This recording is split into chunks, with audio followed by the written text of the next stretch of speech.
Hola, buenos días.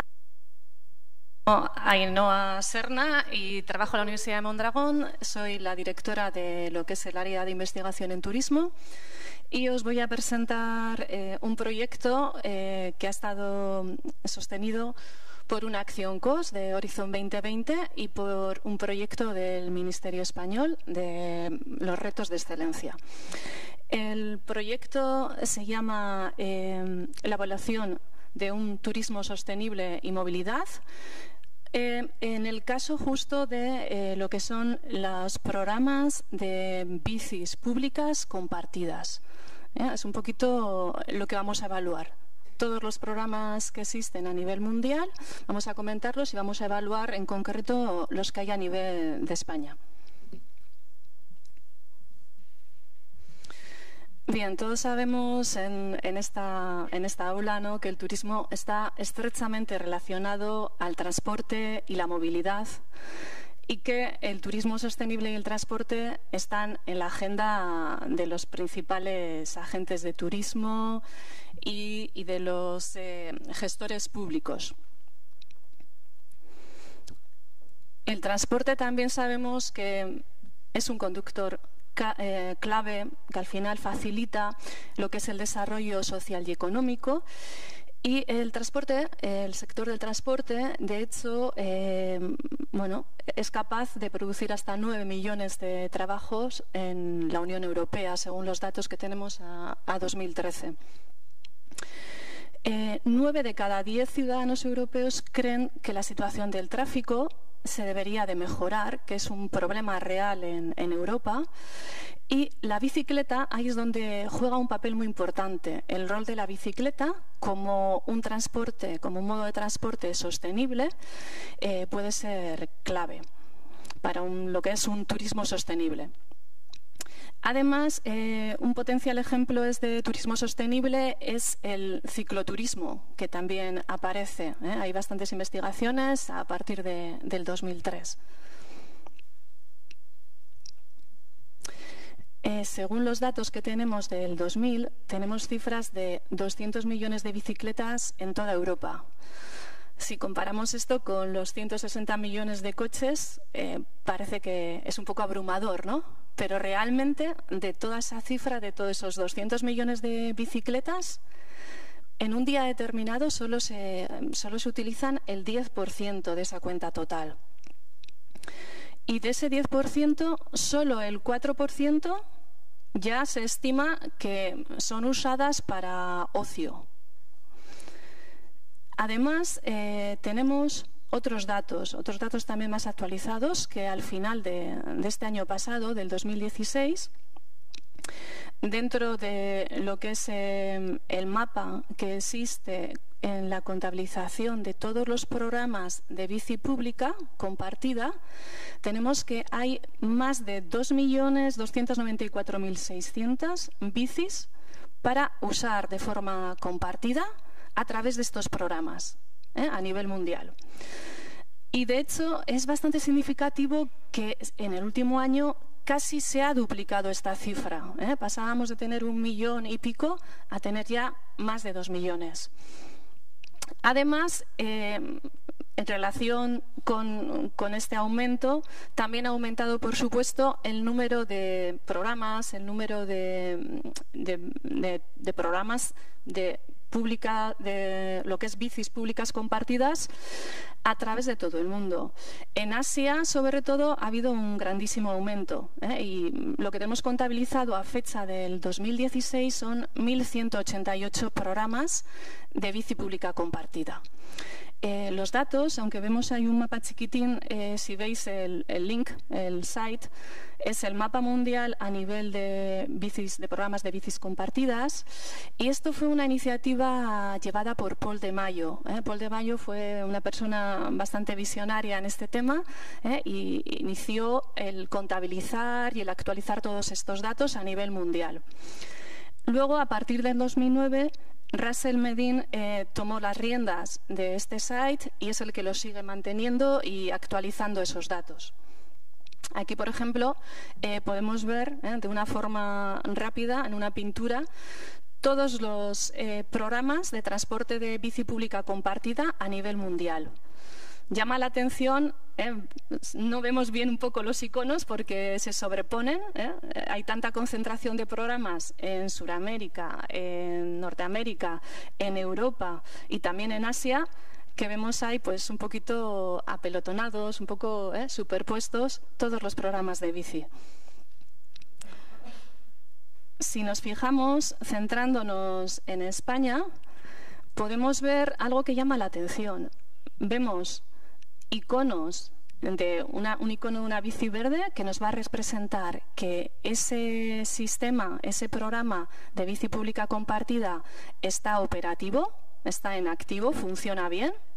Y esos son los que vemos en verde, pero sí que llama la atención todos los programas que están con la alerta roja, ¿no? Esos son programas que existieron, pero que ya no están operativos, ya han dejado de asistir. Son programas que han fracasado. Y como veis, son muchos en cuanto al total. Son más los programas que han fracasado que los que están operativos. Además, el segundo icono que vemos en azul con una interrogación son programas que están en construcción, que todavía, o sea, se prevén que se están implementando, pero todavía no están en funcionamiento. ¿De acuerdo? Bien. Siguiendo con esto, quería contextualizar un poquito el cómo nacen todos estos programas de bicis públicas compartidas. Y sí es importante recalcar que la primera generación, hoy en día estamos como en 4 generaciones, como veis en la diapositiva, y la primera generación tenemos que nace en Ámsterdam en el 65. Era un plan que se le llamó las bicis blancas, las white bike, y la iniciativa era tratar de quitar la contaminación tan grande que había en Ámsterdam debido a la cantidad de coches que conducían en la ciudad. Entonces, esa iniciativa fue muy buena y de hecho tuvo una buena acogida. Fue el primer modelo de bici libre, bici compartida de forma gratis. Y se usó mucho y sí que hubo una disminución de la contaminación en Ámsterdam. Pero, bueno, como todos programas innovadores y con sus primeros pasos, pues tuvo también sus pequeñas pegas. Muchas bicis aparecían tiradas en los canales. Otros las robaban y se las llevaban para casa como uso personal. No las devolvían, no hacían el camino, el trayecto y la dejaban para otro usuario. Con lo cual fue un éxito en cuanto a que sí bajó la polución y disminuyó el uso de los coches, pero había esos pequeños fallos debidos a que el sistema no controlaba que se devolviera ni que estuvieran aseguradas. Y entonces la segunda generación en Copenhague lo que hace es añadir un sistema en el que tienes que meter monedas para poder desbloquear las bicis. Entonces, las bicis están en unas ubicaciones que están bloqueadas y metes monedas igual que cuando vamos al carrito del supermercado. ¿Para qué? Pues para evitar que hubiera tantos robos y que la gente fuera pues más civilizada y devolviera las bicis. La tercera generación añade además tarjeta inteligente, Smart Card, para el acceso y para el pago. Y pone algo que es muy de moda ahora también, el poner 30 minutos gratis. Los primeros 30 minutos de uso de las bicis gratis. La tercera generación Plus nos añade una disponibilidad en tiempo real y un tracking, una gestión GPS, un monitoreo, con lo cual podemos sacar estadísticas de los datos de uso de las bicis, el cómo está esa bicicleta, si tiene algún problema de frenos, de luces o lo que fuera. Bien, una vez visto un poco esas 4 generaciones, contextualizado qué sistemas ha habido desde el principio hasta ahora, vemos que realmente ha experimentado un tremendo crecimiento con los últimos datos. Vemos que ha crecido de forma exponencial gracias al introducir nuevas tecnologías en las bicicletas. El propósito de esta investigación, nuestra área se centra en lo que es el análisis de todos estos sistemas públicos de transporte gratuito a través de técnicas de inteligencia artificial. Dentro de las técnicas de inteligencia artificial, nosotros nos hemos centrado en el sentiment analysis. El sentiment analysis es el análisis de sentimiento, lo que nos da es de los datos que capturamos de las redes sociales.